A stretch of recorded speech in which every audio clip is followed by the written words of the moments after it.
Hi, how you doing? Not going to keep you long today. We're just going to make a really simple Shirazi salad.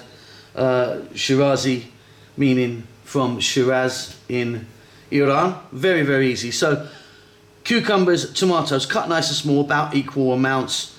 Onion cut small. You can use red or white, it's up to you. About half the amount. Salt, dried mint and fresh mint. Now some people only put dried in and some people will only put fresh. I'm going to be putting both in. And then we've got olive oil and we've got lemon juice. Very simple. Mix it together. It's done. Okay, so mixing bowl. As you can see, I've got my tomatoes, cucumber and onion in there.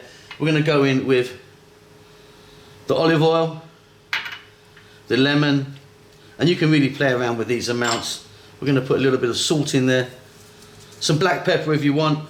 Not necessary, but if you want, you can put it in. Some dried mint. Some fresh mint, give it a mix and we're done. This really is delicious salad. It seems really, really simple, but it's incredibly beautiful. It is very simple, but yeah, like I say, it really is lovely.